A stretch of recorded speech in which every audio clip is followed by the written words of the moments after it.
Regarde tes mains. Regarde ce projet que tu n'as jamais terminé. Ce livre que tu n'as pas fini, dont le marque-page n'a pas bougé depuis 6 mois. Cet abonnement à la salle de sport que tu as abandonné après 3 séances héroïques. Il est 2 heures du matin. Les onglets de ton navigateur ne sont pas des outils de travail, ce sont des tombes. Des dizaines de tombes d'idées que tu as enterrées avant même qu'elles ne voient le jour. Et dans le silence de ta chambre, cette voix que tu connais trop bien revient te hanter. Toujours la même rengaine. Tu n'as aucune volonté. Tu n'es pas quelqu'un de sérieux. Tu es une fraude. Tu commences même à croire que tu es brisé, que ton cerveau a un défaut de fabrication. Tu regardes les autres avancer sur leurs rails, construire des carrières rectilignes, terminer ce qu'ils commencent avec une aisance qui te dégoûte. Et toi, tu recommences, encore et encore. Tu es le roi ou la reine des premiers chapitres, mais tu n'écris jamais le mot « fin ». Mais laisse-moi te poser une question qui va tout changer. Et si ce n'était pas un problème de discipline? Et si, depuis le premier jour, tu utilisais simplement la mauvaise notice pour ton propre cerveau? Dans quelques minutes, tu vas comprendre pourquoi tu crées ces tombes numériques et pourquoi, paradoxalement, c'est peut-être le signe de ton plus grand talent. Bienvenue sur Psyché en ligne. Avant qu'on ne déconstruise ensemble ce mensonge de la discipline, abonne-toi et active la cloche. Ce que tu vas entendre aujourd'hui va te déranger, mais c'est le prix de ta libération. Depuis ton premier jour à l'école primaire, la société t'impose un cadre unique. On te pose cette question en apparence innocente. Qu'est-ce que tu veux faire plus tard? Note bien le singulier. Un métier, une voie, une direction. On t'apprend que pour avoir de la valeur, tu dois devenir une pièce d'engrenage parfaite, ultra spécialisée dans une machine qui déteste l'imprévisible. C'est l'héritage direct de la révolution industrielle. L'homme doit fonctionner comme une machine, répétitif et constant. Alors pour plaire au monde, tu essayes de te conformer. Tu choisis une passion, tu t'y investis à corps perdu. Au début, c'est l'euphorie, ton cerveau est inondé de dopamine, tu es motivé, tu ne vois pas le temps passer. Et puis, sans prévenir, une fois que tu as compris que tu maîtrises à 90%, tu commences à t'ennuyer. Le rideau tombe, l'intérêt s'effondre, l'énergie chute et l'idée même de continuer te donne la nausée. Alors tu lâches, et la société te pointe du doigt en t'appelant instable. Mais voici la vérité brutale. Le problème, ce n'est pas que tu abandonnes. Le problème, c'est que tu te forces à rester dans une pièce qui est devenue trop petite pour l'envergure de ton esprit. La spécialisation n'est pas une vertu pour tout le monde. Pour certains, c'est une cage dorée qui étouffe l'intelligence. Ce que tu ressens n'est pas une faiblesse de caractère, c'est une réalité biologique documentée. En psychologie, le modèle du Big Five étudie les piliers de notre personnalité. L'un d'eux, l'ouverture à l'expérience, est le moteur des esprits explorateurs. Si tu scores haut sur ce trait, ton cerveau est programmé pour privilégier l'acquisition de nouveaux schémas plutôt que l'exploitation de schémas connus. C'est une question de chimie cérébrale. Ton circuit de la récompense ne s'active pas par la maîtrise d'une routine rassurante, mais par la résolution d'un mystère. Pour un cerveau dit linéaire, la répétition est sécurisante. Pour toi, elle est épuisante. Dès que tu as compris le code d'une activité, dès que tu as saisi l'essence d'un sujet, ton cerveau considère que la mission est accomplie. Il coupe instantanément l'apport de dopamine. Ce n'est pas que tu es paresseux, c'est que ton cerveau est repu. Il a faim de la prochaine connexion, du prochain défi. Tu n'es pas instable, tu es un explorateur né dans un monde de sédentaires. On parle souvent du burn-out, l'épuisement par le trop-plein de travail. Mais pour toi, le vrai danger, c'est le bore-out, l'épuisement par l'ennui et le manque de sens. Forcer un multipotentiel à faire la même tâche tous les jours, c'est comme demander à un aigle de marcher pour migrer. Il peut le faire, techniquement, mais il va finir par détester le sol, détester ses pattes et oublier qu'il a des ailes.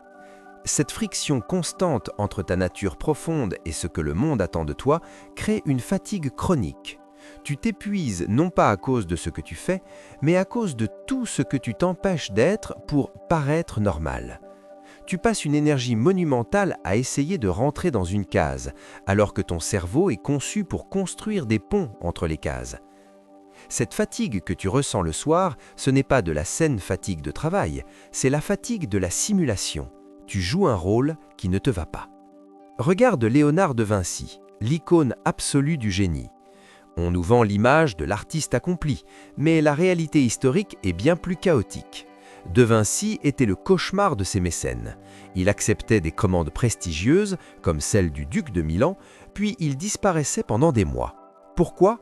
Parce qu'il était soudainement obsédé par la trajectoire d'une goutte d'eau ou par l'anatomie interne d'un cheval. Il a laissé derrière lui une montagne de projets inachevés, des peintures à peine esquissées, des machines de guerre jamais construites. Aujourd'hui, avec nos critères de productivité moderne, on l'enverrait chez un psy pour traiter son manque de focus. On lui dirait qu'il n'est pas fiable.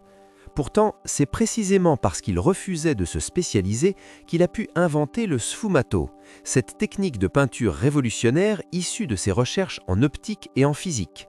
Son art n'était pas le fruit de sa discipline, mais le sous-produit magnifique de toutes ses innombrables digressions. Sa dispersion n'était pas un bug, c'était sa stratégie de survie intellectuelle. Il en va de même pour Benjamin Franklin. Imaginez si on lui avait dit « Ben, concentre-toi sur ton imprimerie. Arrête de jouer avec des cerfs-volants pendant les orages. Nous n'aurions pas le paratonnerre, nous n'aurions pas les lunettes à double foyer, et l'histoire des États-Unis serait bien différente. » Franklin était un polymathe. Il ne voyait pas de frontière entre la science, l'écriture, l'imprimerie et la politique. Le monde essaie de te faire croire que si tu ne creuses pas un seul trou très profond, tu n'auras jamais de valeur. C'est le mythe de la profondeur verticale. Mais Franklin nous enseigne la valeur de la profondeur horizontale. C'est la capacité de voir les ponts là où les autres ne voient que des îles isolées. Le multipotentiel possède ce talent rare de transférer une idée d'un domaine A vers un domaine B pour créer une innovation C. Tu n'es pas un touche-à-tout bon-à-rien, tu es un synthétiseur. Tu es celui qui apporte la solution que l'expert n'avait pas vue parce qu'il avait le nez trop collé sur son microscope. Et tout ce conflit qui te ronge les tripes depuis l'enfance a enfin un nom qui va devenir ton bouclier. Ce nom, c'est la multipotentialité. Personne ne te l'a jamais expliqué à l'école ou au travail.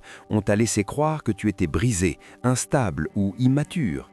Mais ce concept, popularisé par Emily Wapnick, redéfinit tout. Tu possèdes 3 super-pouvoirs que les spécialistes n'auront jamais. Le premier, c'est l'apprentissage éclair. Comme tu as l'habitude d'être un éternel débutant, tu as développé une capacité phénoménale à assimiler de nouveaux systèmes très rapidement. Le deuxième, c'est la synthèse d'idées. Tu es un connecteur né. Le troisième, c'est l'adaptabilité. Tu es un caméléon, capable de parler le langage de l'artiste, de l'ingénieur et du marketeur dans la même phrase. Le vrai risque pour toi, ce n'est pas de rater ta vie en changeant de voie. Le vrai risque, c'est de réussir brillamment dans une seule voie et de mourir d'ennui à l'intérieur de tes propres trophées. Alors, comment on gagne dans ce monde de spécialistes ?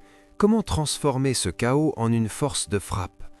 On arrête de se flageller et on change les règles du jeu.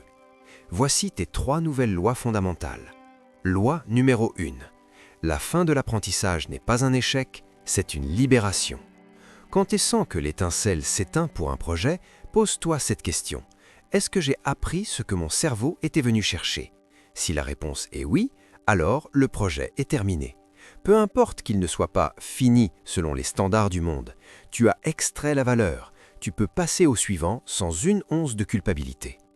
Loi numéro 2. Adopte le système des cycles obsessionnels. Puisque tu ne peux pas être constant sur 10 ans, sois obsessionnel sur 3 mois. Plonge, épuise le sujet, travaille 15 heures par jour s'il le faut.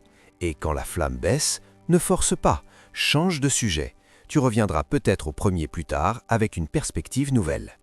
Loi numéro 3. Assume que tu n'es pas fait pour une seule vie. Ta carrière ne ressemblera pas à une échelle, mais à un arbre avec des dizaines de branches. C'est plus complexe, c'est plus effrayant, mais c'est infiniment plus riche. On arrive au bout de cette exploration. Prends un instant pour réfléchir. Combien de fois tu t'es traité de paresseux, de lâche ou d'incapable avant de voir cette vidéo ? Combien d'années as-tu perdu à essayer de réparer un cerveau qui n'était pas cassé ? Le problème n'était pas ton manque de discipline. Le problème, c'était ta mauvaise lecture de toi-même. Tu essayais d'utiliser une boussole pour conduire une voiture. Tu n'es pas brisé, tu n'es pas instable, tu es simplement un explorateur égaré dans une époque qui vénère les sédentaires. Ce que les autres prennent pour un défaut est peut-être la chose la plus précieuse que tu possèdes, et tu étais en train de la combattre. Alors, dis-moi en commentaire, qu'est-ce que tu vas oser commencer aujourd'hui, maintenant que tu sais que tu as le droit et même le devoir de changer d'avis? Si cette vérité a mis des mots sur ton silence, partage cette vidéo à ce proche qui se sent dispersé et qui est en train de s'éteindre à petit feu. Regarde la vidéo qui s'affiche ici pour comprendre comment ton cerveau te manipule au quotidien. Abonne-toi et laisse un pouce pour soutenir la psychologie libre. À très vite sur Psyché en ligne.